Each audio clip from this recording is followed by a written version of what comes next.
Our discussion is various cases of issue and redemption of debenture। कि जब हमें दिया हुआ है डिफरेंट कंडीशंस पे हम शेयर इशू कर रहे हैं और रिडीम कर रहे हैं। अब देखिए इसकी एंट्री क्या आती है। सबसे पहले कंडीशन है case 1, issue at par, redeem at par. Issue at par and redeem at par का मतलब क्या है?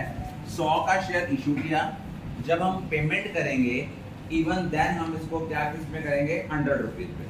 तो हमारी पहली एंट्री आएगी bank account debit 100 to debentures application and allotment account. पहली एंट्री आएगी bank account debit to debenture application and allotment account with 100। Second entry होगी debenture application and allotment account debit, ये भी 100 है, टू -% डिबेंचर्स इवन देन, ये भी 100 के। अगली एंट्री केस सेकंड है इशू एट प्रीमियम,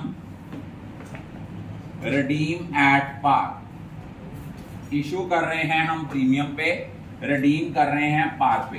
अब आपको भी पता है कि जब हम लोग प्रीमियम पे इशू करते हैं, इट मीन जितनी हमारी फेस वैल्यू है उससे हम ओवर एंड एक्सेस चार्ज कर रहे हैं डिबेंचर होल्डर से। एंड व्हेनेवर डिबेंचर्स और shares are issued at premium, तो जितनी फेस वैल्यू से ओवर एंड एक्सेस वैल्यू होती है that will be credited to security premium account and that security premium account will be shown under the head share holders fund, sub head reserve and surplus. ये paper में 1 mark का question usually examiner पूछता है कि security premium को किस head और सब हेड में शो करते हैं। सिक्योरिटी प्रीमियम का जो हेड है that is share holders fund and sub head is reserve and surplus, उसके अंडर हम शो करते हैं। अब सपोज कर लो हमने 110 रुपए के जो डिबेंचर्स थे वो इशू किए, लेकिन रिडीम कर रहे हैं हम 100 रुपए में। तो पहली एंट्री आनी है bank account debit to debenture application and allotment account. Debenture application and allotment जो एंट्री आनी है ये आनी है आपकी 110 के हिसाब से। और जब हमने इन डिबेंचर्स को रिडीम करना है, हमने इन डिबेंचर्स को रिडीम करना है 100 रुपीज के अकॉर्डिंगली, तो उसकी एंट्री बननी है डिबेंचर एप्लीकेशन एंड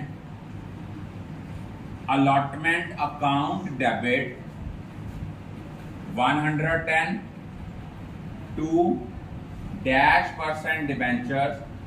डिबेंचर के आगे फेस वैल्यू की अमाउंट आनी है 100, और जो आपने फेस वैल्यू से ओवर एंड एक्सेस चार्ज किया उसको हमने ट्रांसफर करना है, क्रेडिट करना है सिक्योरिटी प्रीमियम अकाउंट में, दैट इज विद 10। अगला केस है, थर्ड केस है issue at discount, redeem at premium. कि हम लोग इशू कर रहे थे डिस्काउंट पे, सॉरी रिडीम कर रहे थे पार पे। मतलब डिस्काउंट का मतलब क्या होता है कि अगर हम डिबेंचर्स को उनकी फेस वैल्यू से लेस वैल्यू पे इशू करते हैं वो है डिस्काउंट। तो इसकी एंट्री क्या आनी है? इसकी एंट्री आनी है bank account debit to debenture application and allotment account. Suppose हम डिबेंचर इशू कर रहे हैं 95 पे, तो यहां पे आना है bank account debit to debenture application and allotment 95, और जितना हमने फेस वैल्यू से कम चार्ज किया उसके लिए हमने डेबिट करना है discount on issue of debentures. और मैंने बताया था कि जिस साल डिस्काउंट या loss on issue of debenture arise होता है उसको हम सेम ईयर में राइट ऑफ करते हैं। Firstly from security premium if exist, if security premium does not exist then we will write off it from the statement of profit and loss. अब आपको हो सकता है किसी बुक में गलत भी लिखा हो सकता है कि it will be return of from capital reserve, that is totally wrong. ये सिर्फ दो ही चीजों में से राइट ऑफ हो सकता है, one from security premium, firstly from security premium if it exist. अगर सिक्योरिटी प्रीमियम एग्जिस्ट नहीं करता तो हम इसको statement of profit and loss में से राइट ऑफ करते हैं। तो अगली एंट्री आपकी आनी है debenture application.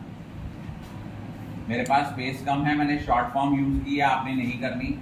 Debenture application and allotment account debit 95 to %% debenture. अब डिबेंचर्स के आगे तो अमाउंट फेस वैल्यू की आनी है, तो जो आपका 5 रुपए डेबिट कम है उसके लिए हमने किसको डेबिट करना है, discount on issue of debentures, ये है 5 रुपये। और जिस साल डिस्काउंट या loss on issue of debenture rise होता है उसको हम सेम ईयर में क्या कर देते हैं, राइट ऑफ करते हैं। अब आपकी अगली ट्रांजैक्शन जो है, ये पहले 3 केसेस जो हैं दीज आर वेरी सिंपल, और यूजुअली जो आपका पेपर में क्वेश्चन आता है वो नेक्स्ट 3 केसेस में से आता है। केस है 4, issue at par, redeem at premium. कि हमने इशू किया पार पे, रिडीम किया प्रीमियम पे, मींस हमने 100 रुपए का डिबेंचर जिसकी फेस वैल्यू 100 रुपीज थी, 100 रुपये में इशू किया, रिडीम करने के टाइम पे हमने उसको 110 रुपए का दिया। अब यहाँ पे एंट्री आनी है bank account debit 100 to debenture application and allotment account, ये भी आपका है 100। उसके बाद क्या है, अगली एंट्री जब करनी है वो करनी है debenture application and allotment account debit 100 to %% debentures, ये भी 100। अब एक चीज याद रखना, जितनी अमाउंट के साथ हम premium on redemption of debenture को क्रेडिट करेंगे विद सेम अमाउंट हमें loss on issue of debentures को क्या करना पड़ेगा, डेबिट करना पड़ेगा। कि अगर हम लोग 100 रुपए का डिबेंचर इश्यू करके उसको रिडीम कर रहे हैं 110 पे, अगर हम 100 रुपए का डिबेंचर इशू करके 110 रुपए का रिडीम कर रहे हैं तो 10 रुपए हम ओवर एंड एक्सेस चार्ज करेंगे, वो हमारा क्या है, वो हमारा एक तरह का लॉस है। जितनी अमाउंट के साथ हम लोग premium on redemption of debentures को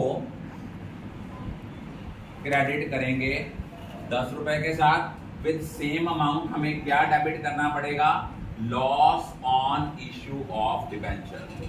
और आपको मैंने अभी डिस्कस किया है कि अगर किसी साल में loss on issue of debenture या discount on issue of debenture arise होता है उसको हम सेम ईयर में राइट ऑफ करते हैं, firstly from securities premium and secondly from statement of profit and loss. अगला हमारा 5th केस है issue at premium, redeem at premium. अब इस क्वेश्चन में यूजुअली स्टूडेंट की गलती लगती है, issue at premium, redeem at premium. अब यहाँ पे क्या आपकी मोस्टली स्टूडेंट्स की गलती क्या होती है, सपोज वो कर रहा है, इशू कर रहा है 105 पे, रिडीम कर रहा है 110 पे। अब पहली एंट्री जब हमने करनी है bank account debit to debenture application and allotment account, ये हमारी एंट्री आनी है 105 के साथ। अब देखो आप लोगों की सबकी मेजॉरिटी स्टूडेंट की गलती क्या होनी है, उनको लगना है 105 में इशू किया और 110 में रिडीम किया, बच्चों ने समझना है premium on redemption of debenture 5 रुपए है, 105 और 110 का डिफरेंस नहीं। Premium on redemption of debenture कितना होगा, 10 रुपी। जितना हम फेस वैल्यू के ओवर एंड एक्सेस अपने डिबेंचर होल्डर को पे करेंगे वो हमारा premium on redemption of debentures होगा।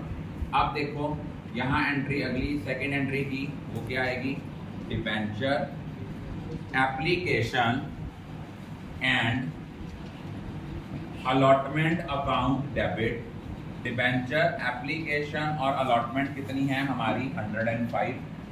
2% डिबेंचर्स, एक तो ये हो गया 100 रुपी।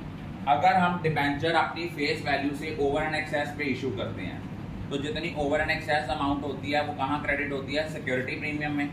सबसे पहले तो यहाँ जाएगा टू सिक्योरिटीज प्रीमियम, वो कितनी अमाउंट है, वो है हमारी 5 रुपये। क्लियर हो गया।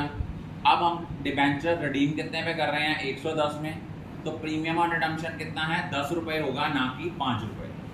तो जितनी अमाउंट के साथ हम यहाँ लिखेंगे to premium on redemption of debentures 10 rupee, जितनी अमाउंट के साथ premium on redemption of debenture को क्रेडिट करेंगे विद सेम अमाउंट हमें यहाँ पे loss on issue of debentures को डेबिट करना पड़ेगा। ये पॉइंट हो गया। सबसे लास्ट पॉइंट जो हम आज डिस्कस करेंगे वो है issue at discount, redeem at premium. कि हमने शेयर इशू किया मान लो 95 का और रिडीम किया 110 का, तो पहली एंट्री क्या आनी है, bank account debit 95 to debenture application and allotment account 95। अब हम लोगों ने क्या करना है, सेकंड एंट्री करनी है इनको एडजस्ट करने की। वो एंट्री क्या होनी है, debenture application and allotment account debit, ये है हमारी 95। अब यहाँ पे 2% डिबेंचर्स, ये अमाउंट आनी है हमारी 100। अब देखो अगर हम लोग इशू कर रहे हैं फेस वैल्यू से कम, उसके लिए हम किसको डेबिट करेंगे, discount on issue of debenture को। पहले हमने यहाँ पे डेबिट करना है discount on issue of debentures 5 रुपए। अब हम लोग क्या कर रहे हैं, डिबेंचर रिडीम कर रहे हैं 110 पे। कितने ज्यादा चार्ज कर रहे हैं, 10 रुपए ज्यादा चार्ज कर रहे हैं। और इसके लिए हम किसको क्रेडिट करेंगे, premium on redemption of debentures 10 रुपए। और जितनी अमाउंट के साथ हमारा premium on redemption of debenture credit होगा विद सेम अमाउंट हमें क्या डेबिट करना पड़ेगा, loss on issue of debenture. I think all of you are clear about it.